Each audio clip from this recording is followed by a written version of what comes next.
Hi folks, so coming just off of EMO, this is a great example of another way you can learn about machine tools, which is go find an open house. We are here at the Reynolds Open House.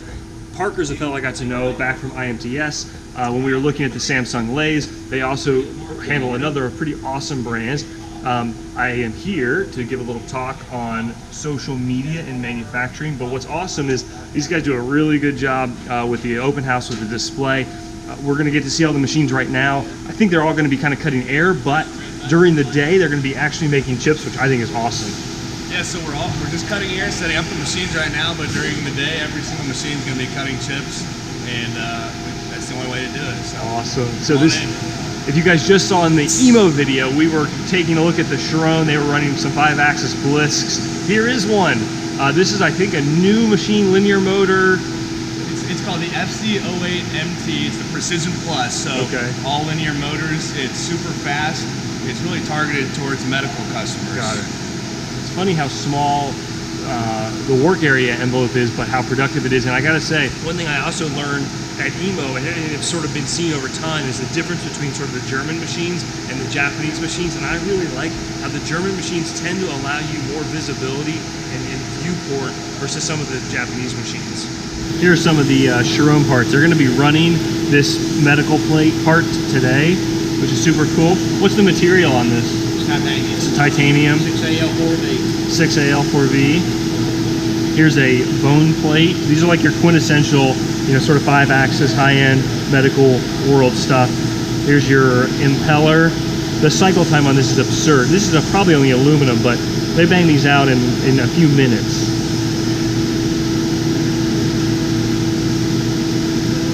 That feels like titanium. It looks like a complicated. Yeah, Luke is Luke. You're from Chiron. I am. Yeah, he's shaking his head yes, and he's saying this is a difficult part to make. Super cool.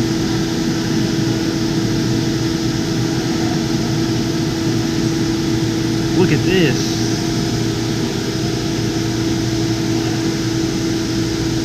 So it can do mill turning as well. So it can take a lathe tool in it's an HSK machine, and it can hold that and turn the part. It's so cool.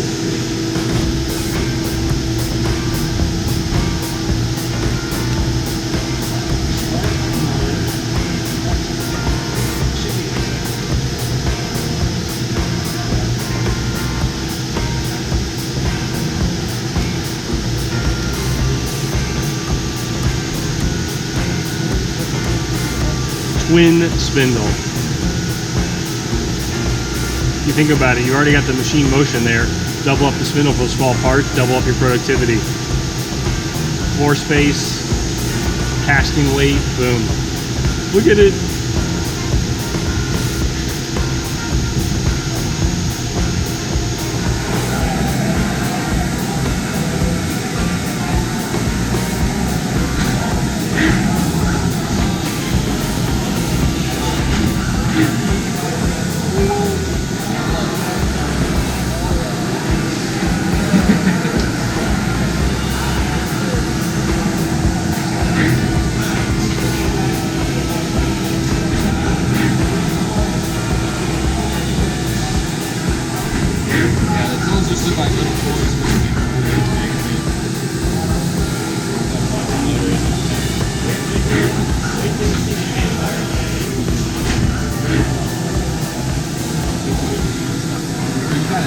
Turning.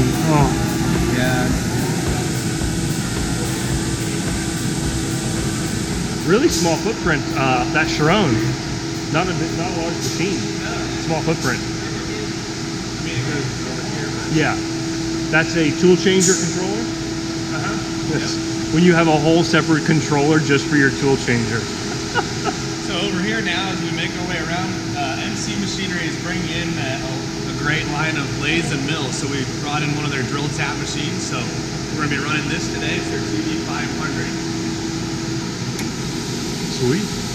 Little Mighty Bite setup. Some pit bulls with a Talon. Spreader clamp on a Uniforce that was machined into a soft jaw.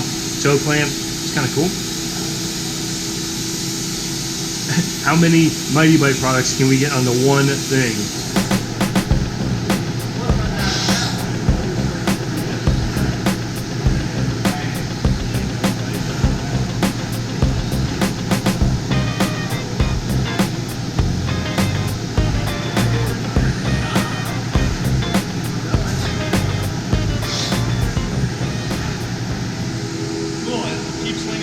OKK is one of our very best lines. It's a high-end Japanese machine, so we've got a traveling column 5-axis machine here that we're going to be.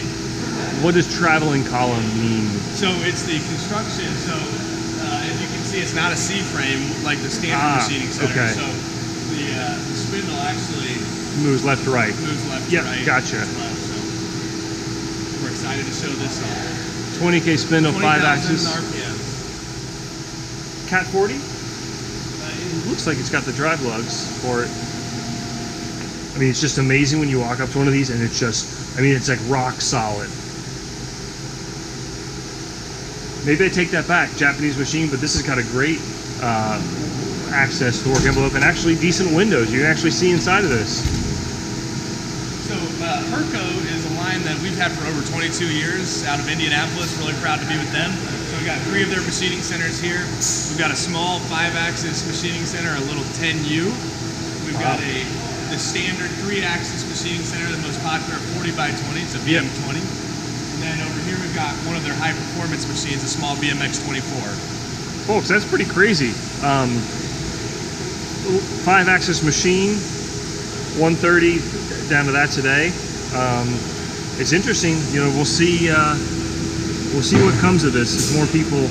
Are you guys seeing more people get into the 5-axis world that never would have before? Lots of people moving to 5-axis. To give you an idea, 20% of our sales over the last 3 years are 5-axis machine sales. Wow. So, and it's becoming larger and larger. More people are trying to do more with less setups. Sure.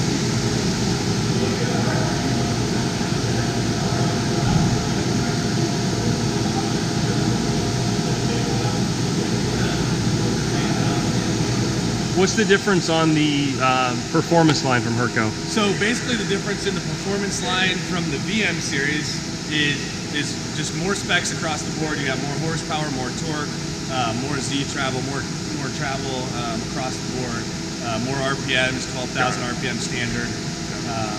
So it's just a beefed up machine, and you need a little more oomph. Yeah, so if you look at it, this is their higher end machine, and it's a 40x20. It's weighing about 10,500 pounds. 24x20. Oh, a little bit more travel too. Got it. Yeah.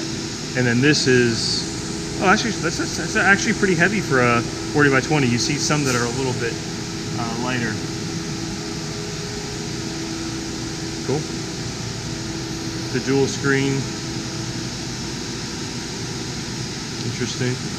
Yeah, I mean, we saw this a lot at EMO. You know, not everyone, a lot of people are moving to a much more intuitive controller interface, touch screens, dual screens.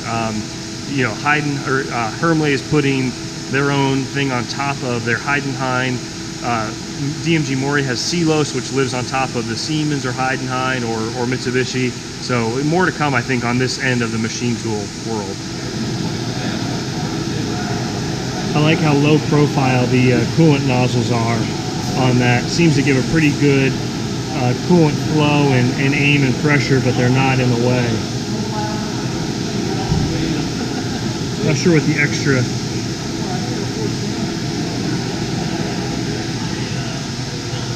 What's the extra lock line coolant for? Anything in particular? I think that's, you can do an air blast, so if you wanted air to come through. Air. And no coolant, you can use that lock line for it. Got it. Interesting.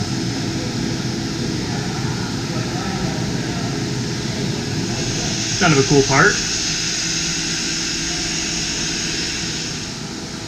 Swing over to another one of our favorite brands is Samsung Machine Tool. So we brought in 2 of their machines. We've got a 30x20 machine here, a 3-axis machining center, and just like the others, we're going to be cutting chips on this one too. Cool. Big block of P20. That's a pretty hard tool steel.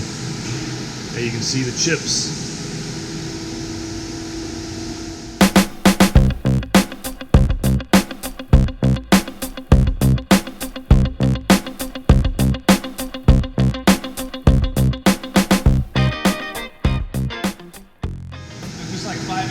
Doing more with less setups. We've got a sub-spindle lathe here, so 6-inch main, 6-inch sub, Y-axis live tools, boxway machine, half-index turret.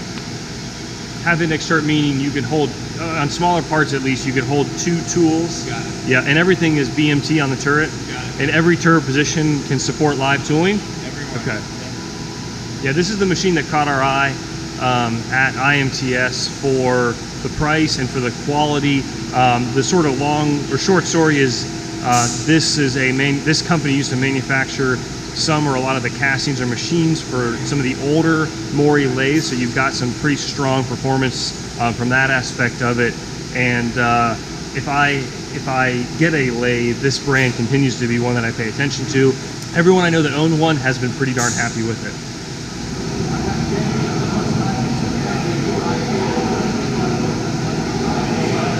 I continue to be amazed by the rigidity of the live tooling on this Samsung lathe. It caught my eye at IMTS, and it's really impressive finishes. It really is.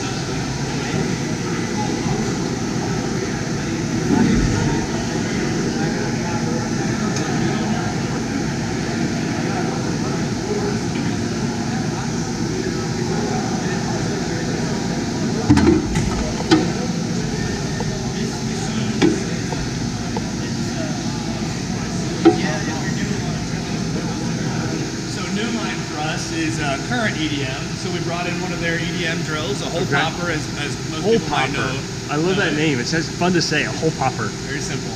And so we brought one of their machines in, and they're going to be running popping holes in this part right here. Great for aerospace shops and mold making shops. Okay, so before we look at the hole popper, and so you understand why you need a hole popper, let's look at a real EDM, a normal EDM, a wire EDM. Yeah, so this is what you would pair with a hole popper, or pair a hole popper with a few wire EDM machines, because you got to have a start hole. So. Yeah. So yeah, so they're gonna you're gonna be cutting today with this? We're gonna be threading through the kerf over and over and over, 7 inches interrupted. And, awesome. With no flush.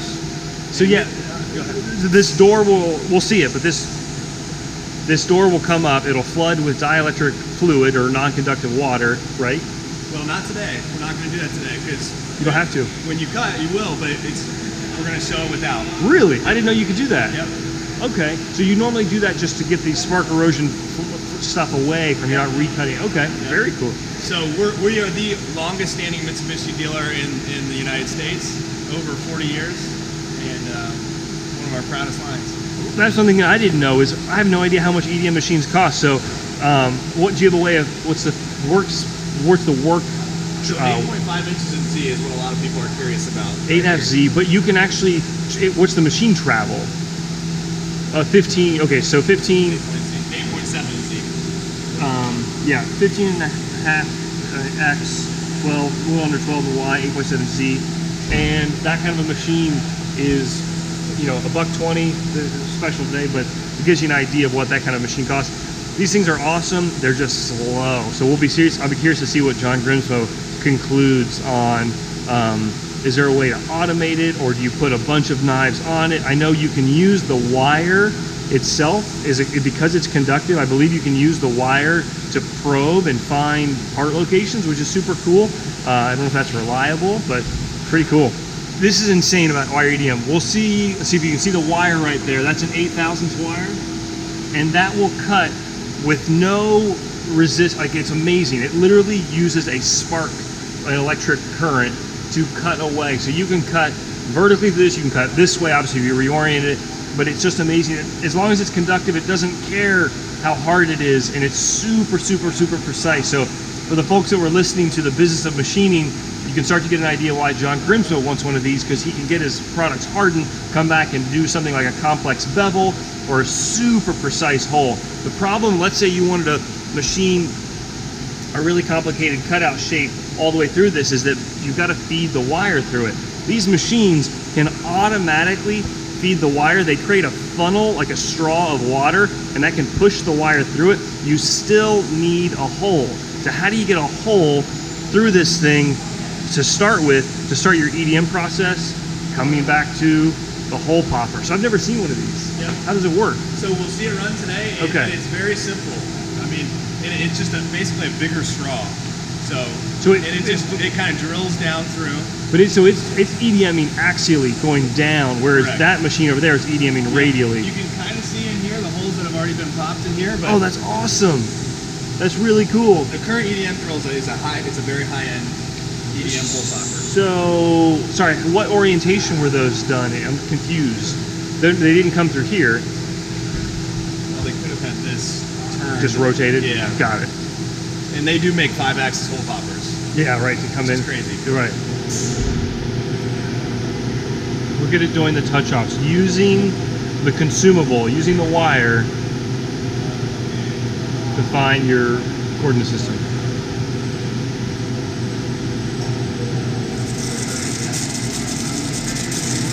So your consumable gets shorter in Z as it erodes itself, right? Which are these right here? Electrodes? Electrodes, got it.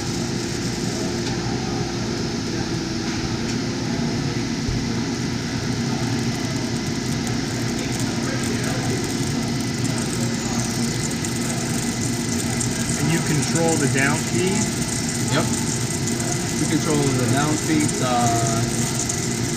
you control the gap. Okay. Oh, before it starts. Yep. You control the whole gap. Yeah. How far we press. Yeah. How far the distance is. Yeah. How big the gap is, and how small. Got it. And are the RPMs important of the consumable? Yeah, we typically run around 700. Okay. Cool. And you could go all the way through the next tube here as well? Yes. Okay. We also have what we call depth control. Yeah. So when drilling through, like say you have a cavity with Oh, sure. You can wrap with it a tolerance of maybe 10 thou, we can stop in that 10 thou gap right before hitting that back wall. Cool. No. Now, do you normally have to have this fully submerged, or is this how you normally run it? It could be either or. You know, build those. Whoa, it's going all the way. Is that the coolant, or is that the wire? That's water. We Okay. we flush high pressure water through the middle of the tube. Really? Yeah. Oh, that's awesome. There's water going through it's a hollow tube. That's insane. Wow. So that what you just saw coming out was water, like through was consumable water. That's incredible. Yeah, this is never going to come out, but that is a hollow tube. Wow. That's really and we cool. get a lot smaller. Really? What's the smallest consumable wire? 4/1000 of an inch. 4,000? Half that. Wow. It's cool to see the wire feed up through.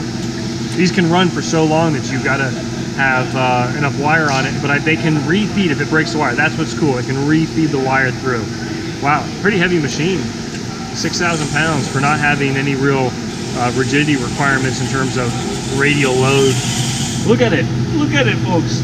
It's cutting all the way through that. It's actually cutting, I believe, right now. Maybe they've got it on single block.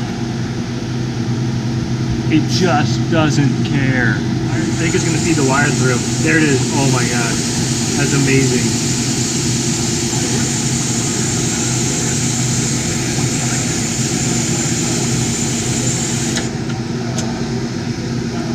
Look at that tube of water.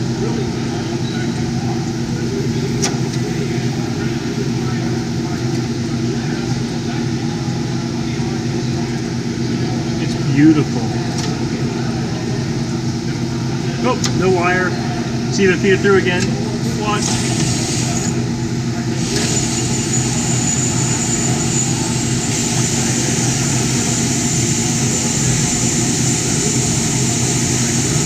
Amazing.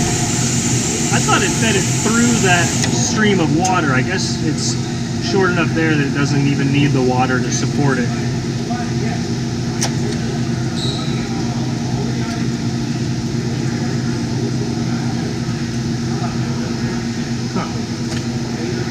Scraps. Interesting. I think we'll have to go look at the card to the Starrett video here, but I think Starrett in their tool room was using the Mitsubishis. They had the 3, and the newest one was like way faster than the older one, which is interesting to see how EDM technology evolves. So another old line, but new back to us for us is Star Swiss CNC, and we're super excited to be back with them, and just one of the giants in the Swiss turn industry. They're always so clean. Oh, sweet. Yeah, awesome example. Obviously kind of a rig demo part to show how awesome, but this isn't unrealistic for the capabilities and the kind of product you'd want to make on a Swiss CNC lathe. We work with ClickSpring to manufacture their fire starter pistons, and we have a lot of that work done for us on a Swiss machine because it just makes sense. So you got your material coming in right here. You got to use what is it, ground material or precise dimension? So you can, if you have a convertible machine or a non-convertible machine, if you don't have a convertible machine, you have to use ground bar stock. Okay. If you have a convertible machine and you take the guide bushing off, you don't have to use ground bar stock. Can you still feed it in though? Uh-huh. Oh wow. Still with a bar feeder. Most people use a bar feeder. Yep. You can also use hex bar stock. Yeah, right. So super cool. You start to see material comes in there. You got all these tools here. You got some tools back there. You got a sub. You got the tools right here. I can't wait to see this thing work. They're fast. So if you need to make 300,000 of a part and it can be made on a Swiss, that's how you want to do it. I've seen some shops that have 20 or 50 of these, and it's insane how small of a room or how many you can fit in a room. Really cool.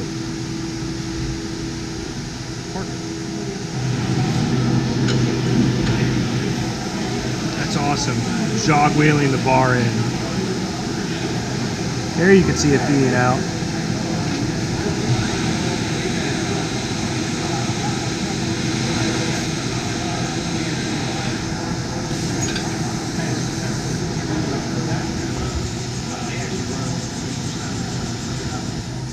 Okamoto, I believe we are either the longest or second longest standing Okamoto dealer in the country, similar to Mitsibushi in the time frame that we became the Okamoto distributor for the state of Ohio.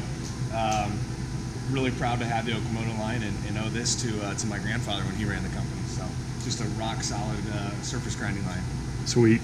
So 12, 24, pretty similar to the sweet. one you have. Yeah, right. So here's all the specs right here. The heck do they paint the table?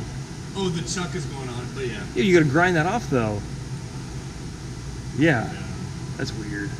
I guess to keep it from rusting maybe when you ship it. Yeah, it was cool to see when we were at Tico filming yesterday. Actually, the folks at Tico know the folks at Reynolds. That's one reason why they have some of that equipment in there. And it was really cool to see the guy running their larger, I think it's a 20 by 80 Okamoto, where you've got a nice built-in DRO. You've got the ability to do the Z depths with a sort of a jog wheel. Really, really nice machine. Still though, skilled labor to run one of these. So very cool. Overhead dresser. It's awesome to see one in new condition. And the little guy, huh? Yep, we got a little 618 little hand feed here. Yep. So hopefully we're going to be giving away a machine today.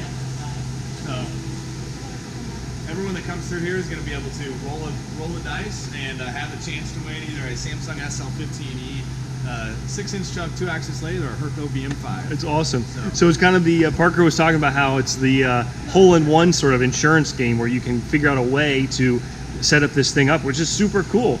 You don't have to pay to do it, right? You just have to be an attendee at the open house. Correct, yeah. It's awesome. Just come on through and roll the dice and see if you got some luck. It'll be awesome to see somebody wins. Also going to be giving away some other good prizes, obviously. KitchenAid is an American manufacturer making a lot of all of their blenders in Greenville, Ohio, so we're proud to be giving away a KitchenAid blender. You said that they make parts for that KitchenAid on a Chiron?